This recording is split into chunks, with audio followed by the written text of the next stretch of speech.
इनका राज्य बड़े ही धर्म से चलता था। समय समय पर यज्ञ, पूजा पाठ सब कुछ होता रहता था। लेकिन एक दिन क्या हुआ कि परीक्षित रथ पर बैठ करके घूम रहे थे कि तब तक परीक्षित ने क्या देखा कि एक गाय है और एक बछड़ा, और एक काला सा पुरुष उसे खूब मार रहा है, डंडों से पीट रहा है।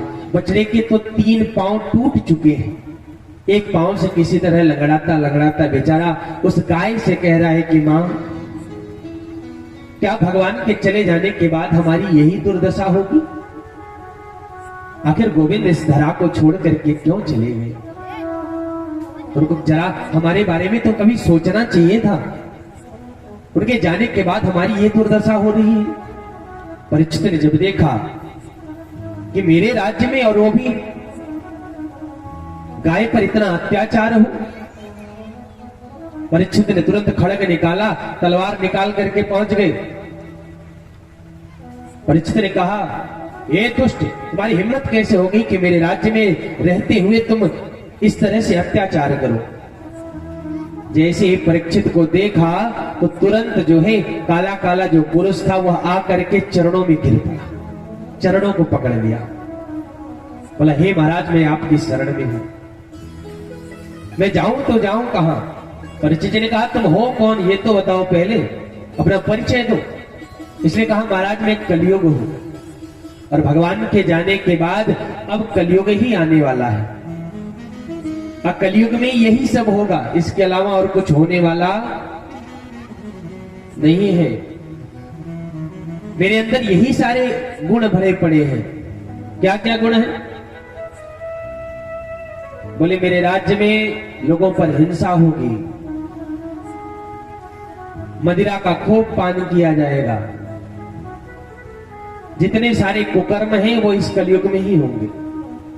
परीक्षित ने कहा, फिर तुम मेरे राज्य में रुक नहीं सकते हो, भाग जाओ यहां से, दिखाई मत पड़ना अब। कलयुग ने कहा, महाराज पूरे पृथ्वी पर आप ही का तो राज्य है, जाऊं तो जाऊं कहां? अरे दया करो ना, एक छोटा सा कमरा दे दोगे, परिवार का गुजारा हो जाएगा। परीक्षित ने कहा, तो एक काम करो, तुम जहां मदिरा पिया जाता हो वहां पर जाकर निवास करो, जहां लंपट पुरुष रहते हो वहां पर जाकर के निवास करो, जहां जुआ खेला जाता हो वहां पर जाकर के निवास करो। कलयुग ने कहा, महाराज आपने मेरे अंदर दुर्गुण देखे तो मुझे ऐसा बेकार सा कमरा भी बता दिया, जुआ खेला जाए, दारू पिया जाए, ऐसी जगहों का कमरा दिखा दिया। अरे महाराज परिवार थोड़ा बड़ा है, एक आध कमरा अच्छा सा भी दे दो ताकि गुजारा हो जाए। परीक्षित जी ने कहा, तुम्हारे अंदर आखिर गुण क्या है, क्यों दो तुम्हें अच्छा कमरा? तो कहता है कलयुग कि मेरे अंदर जो गुण है वह गुण और किसी युग में है ही नहीं। कौन सा गुण है? बोले, जो पुण्य हजारों वर्ष तपस्या करने पे मिलता था ना त्रेता द्वापर सतयुग में, वह सारे पुण्य हमारे युग में खाली एक बार भगवान का नाम लेने से मिल जाता है। एक बार भगवान का नाम लो तो हजारों वर्ष तपस्या करने पर जो पुण्य मिलता था त्रेता द्वापर में सतयुग में, वह पुण्य सिर्फ कलयुग में भगवान का एक बार नाम ले लेने से मिल जाता है। तो राधे राधे बोलना पड़ेगा ना, क्यों माता जी? अरे बोलिए ना एक बार प्रेम से, क्या बोलेंगे? और प्रेम से। अरे गोस्वामी जी ने लिखा कि कलयुग केवल हरि गुण गान, कलयुग केवल हरि गुण गान, कलयुग केवल हरि गुण गान। सुमिर सुमिर उतरे पारा, सुमिर सुमिर उतरे कलयुग के अंदर क्या गुण है? बोले, कलयुग केवल हरि गुण गाहा। कलयुग में यज्ञ करने की आवश्यकता नहीं है, तपस्या करने की आवश्यकता नहीं है। कलयुग में तो खाली भगवान के नाम का संकीर्तन कर लो, हजारों यज्ञों का पुण्य आपको बैठे बैठे मिल जाएगा। ऐसा दिव्य गुण है कलियुग के अंदर। तो परीक्षित ने कहा फिर कहां चाहते हो रहना, गुण तो बड़ा अच्छा है तुम्हारे अंदर। तो कलियुग ने कहा महाराज स्वर्ण में अगर स्थान मिल जाए तो बड़ा अच्छा रहता। यदि स्वर्ण में स्थान मिल जाए तो गुजारा हो जाता परिवार का। परीक्षित जी ने कहा ठीक है जाओ स्वर्ण में भी निवास ले लो। तब से स्वर्ण में कलियुग का वास होता है। लेकिन इधर तो कह रहे हैं कि परीक्षित ने कलियुग को स्थान दे दिया स्वर्ण में, लेकिन जब आप द्वादश स्कंद में भागवत के प्रवेश करेंगे तो भगवान स्वयं कहते हैं कि स्वर्ण मेरा ही एक स्वरूप है, स्वर्ण में मैं ही विराजमान रहता हूं। किसी ने कहा भैया भागवत में ही कहा जा रहा है कि एक तरफ स्वर्ण में कलियुग रहता है और एक तरफ स्वर्ण में जो है भगवान कहते हैं मैं खुद रहता हूं। तो किसे माने कि आखिर स्वर्ण रहता कहां है, स्वर्ण में कौन रहता है?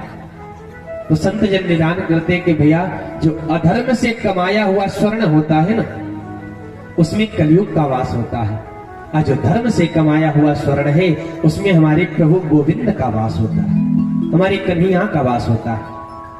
वैसे आप संसार की हर एक वस्तु को देखो तो उसमें दोष कहीं ना कहीं छिपा ही है। कलियुग की कोई भी वस्तु ऐसी नहीं है जिसमें दोष न हो। अरे आपको पता है कि आप खरीद करके ला रहे हैं, लेकिन क्या पता कोई चुरा करके ला करके आपको सस्ते में बेच दे, वो भी अधर्म का ही धन हो जाएगा। तो करें क्या?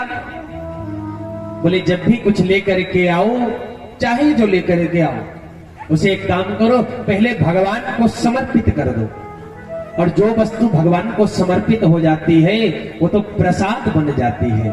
फिर भगवान का प्रसाद समझ करके उसे ग्रहण कर लो।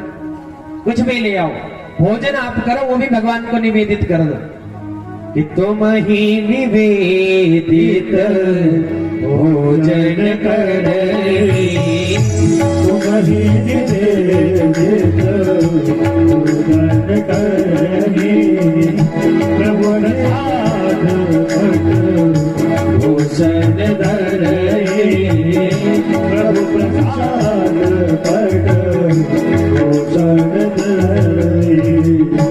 प्रसाद समझ करके उसे आप धारण कर लो। उसे क्या करो, पहले भगवान को निवेदित करो और फिर उस स्वर्ण को आप प्रसाद समझ करके ग्रहण करोगे तो उसका दोष समाप्त हो जाएगा। कलियुग को स्थान दे दिया कहां? स्वर्ण में।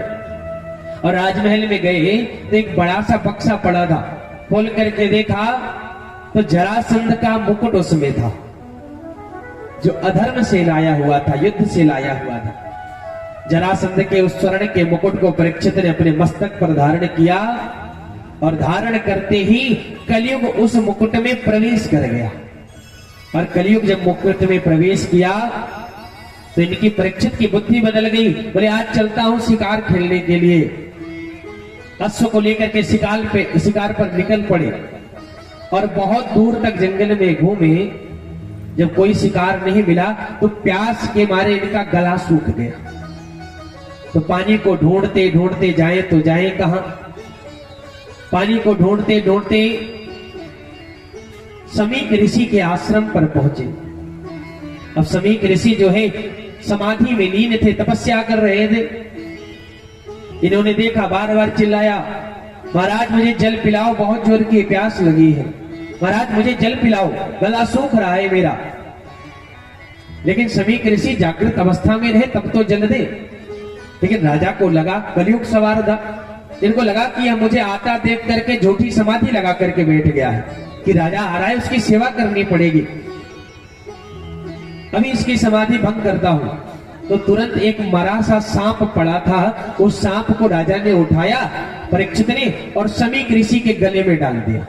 लेकिन समाधि तो बाबा की असली थी, जगी नहीं। परीक्षित चले गए। लेकिन जब यह बात समीक ऋषि के पुत्र श्रृंगी को पता लगा कि उनके पिता के गले में राजा ने मरा हुआ सर्प डाला है, गंडकी नदी में स्नान कर रहे थे, तुरंत जल उन्होंने उठाया और बोले, इति लंघित मर्यादं तच्छकः शब्द में हनि,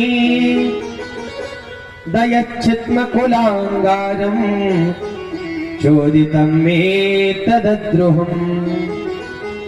बोले जिसने भी मेरे पिता के गले में मरा हुआ सर्प डाला है, मैं श्राप देता हूं आज से 7वें दिन उसी तक्षक नाग के काटने से उसकी मृत्यु होगी, उसी तक्षक के काटने से उसका प्राणांत होगा। और इधर परीक्षित ने जब मुकुट उतारा तो परीक्षित के मन में भाव आया कि आज मुझसे कुछ बहुत बड़ा अपराध हुआ है। मुकुट उतारते ही कलियुग का वास हटा तो तुरंत इनको ध्यान आया कि आज मुझसे बहुत बड़ा कुछ अपराध हो गया है। और जब ये बात पता लगी समीक ऋषि को कि श्रृंगी ने श्राप दिया है 7 दिन में मरने का, बोले श्राप तो टाला जा नहीं सकता। शिष्यों को भेजा, बोला परीक्षित को सूचना दे दो कि आज से 7वें दिन उनकी मृत्यु होने वाली है। अपने कल्याण का यदि कोई उपाय कर सकते हैं तो जरूर कर ले। परीक्षित को जब पता लगा तो राजपाट तुरंत त्याग करके नन्हे से जन्मेजय को राजगद्दी पर बिठा करके और निकल पड़े। और जब ऋषियों ने संतों ने सुना कि परीक्षित जैसा धर्मनिष्ठ राजा आज से 7वें दिन मर जाएगा, इस धरा को छोड़ करके चला जाएगा, तो सारे ऋषि दौड़ करके चले आए परीक्षित से मिलने के लिए।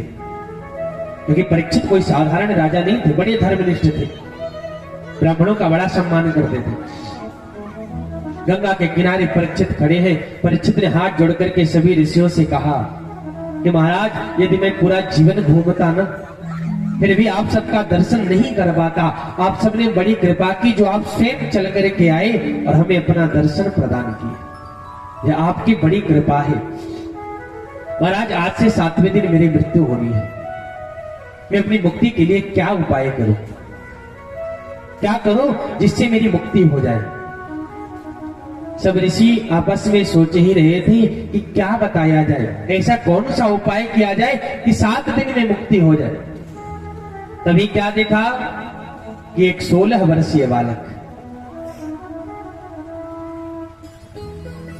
नन्हे नन्हे पांवों से चला आ रहा है, अवधूत वेश है, वस्त्र धारण नहीं किए हैं, नन्हे से हैं, और ऐसा लग रहा है कि हजारों सूर्य एक साथ प्रकट हो गए हो।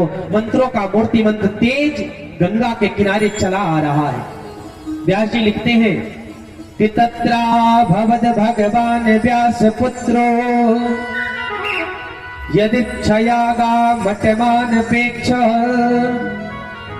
अलक्ष्य लिंगो निज लाभ तुष्टो वृतश्च बालैर्वधूत वेशः। अवधूत वेश में, अच्छा व्यास जी ने बड़ा प्यारा शब्द लिखा है, इस श्लोक पे ध्यान दीजिए तो क्या लिखते हैं, तत्रा भवत भगवान व्यास पुत्रो। ये नहीं कहा कि व्यास जी के पुत्र सुग्रीव भगवान चले आ रहे हैं, नहीं, क्या लिखते हैं, तत्रा भवत भगवान व्यास पुत्रो, भगवान स्वयं व्यास पुत्र के रूप में चल करके चले आ रहे हैं। और जब ऋषियों ने देखा 16 वर्षीय सुग्रीव भगवान को, तो सबने तुरंत उनके चरणों में लेट करके प्रणाम किया, दंडवत किया। परीक्षित सोचने लगे कि 16 वर्ष के बालक के चरणों में हजारों हजारों वर्ष पुराने ऋषि प्रणाम कर रहे हैं, जरूर इसके अंदर कोई न कोई दिव्य शक्ति विराजमान है। परीक्षित ने तुरंत प्रणाम किया और प्रणाम करके परीक्षित उठे कि तुरंत परीक्षित ने प्रश्न कर दिया कि महाराज 7 दिन में मरने वाले व्यक्ति को क्या करना चाहिए, 7 दिन में मरने वाले व्यक्ति को क्या करना चाहिए। सुखदेव भगवान ने कहा, परीक्षित बैठने दिए होते तब प्रश्न किए होते, अभी प्रणाम के तुरंत प्रश्न कर दिए, अभी आ ही रहा हो। परीक्षित ने कहा, महाराज अरे आप जैसे संत रुकते कहाँ हैं, 1 घटी से ज्यादा। अब मैंने प्रश्न कर दिया तो आप मेरे प्रश्न का उत्तर दिए बिना जाने वाले नहीं हो। राधे राधे बोलिए ना प्रेम से, थोड़ा और प्रेम से। माता जी शर्म आ रही है का हो, अरे बोलो ना एक बार प्रेम से, जय जय श्री राम। परीक्षित ने कहा, महाराज आप जैसे संत रुकते नहीं हैं, इसलिए मैंने प्रश्न किया, आप उत्तर दिए बिना आप जाओगे नहीं। सुखदेव भगवान ने कहा, परीक्षित वरीयानेशते प्रश्न कृतम लोक हृतम नृपः। हे राजन, आपका प्रश्न सिर्फ आपके हित के लिए नहीं है, यह प्रश्न जगत कल्याण के लिए है। क्योंकि इस पृथ्वी पर, इस धरातल पर जिसने भी जन्म लिया है ना, उसकी मृत्यु कितने दिन में होनी है? 7 ही दिन में मरना है ना, 8वें दिन कोई मरता है? हर व्यक्ति की मृत्यु कितने दिन में होनी है? 7 दिन में। बोलिए, तुम्हारा सिर्फ प्रश्न नहीं है, ये तो जगत कल्याण का प्रश्न है। परीक्षित, देखो, मरने वाले व्यक्ति को 3 बातें ध्यान देनी चाहिए। ध्यान से सुन लीजिए, मरने वाले व्यक्ति को 3 बातें हमेशा स्मरण में रखनी चाहिए। कौन सी? तस्माद् भारत सर्वात्मा भगवानीश्वरो हरि, श्रोतव्यः कीर्तितव्यश्च अस्मृतव्यश्च क्षता भयम्। बोले 3 बातें याद करनी चाहिए। कौन सी? बोले पहला, भगवान की याद। जिसकी मृत्यु आ जाए उसे सबसे पहले भगवान का स्मरण करना चाहिए। दूसरा, बोले भगवान की कथा श्रवण करनी चाहिए, जी भर के कथा श्रवण करो। और तीसरी बात, बोले भगवान को याद करना चाहिए। क्योंकि जानते हैं, जब हम भगवान की कथा श्रवण किए रहेंगे ना, तो हमारे दिमाग में हमेशा भगवान की चर्चा ही चलेगी। हम रोज जो सुनते हैं वही तो हमारे दिमाग में चलता है। और जब हम भगवान की कथा सुनेंगे तो भगवान की कथा ही हमारे दिमाग में चलेगी। और जब कथा चलेगी तो भगवान की याद बनी रहेगी। और शास्त्र कहता है, वेद कहता है कि अंते यामति सा गति। अंत में व्यक्ति की बुद्धि जैसी होती है उसी तरह की गति प्रदान होती है, उसी तरह की गति मिलती है। तो अंत में यदि हम भगवान का नाम स्मरण करेंगे, अंत समय में परमात्मा को याद करेंगे, तो परमात्मा हमें अपने पास ही गति देंगे।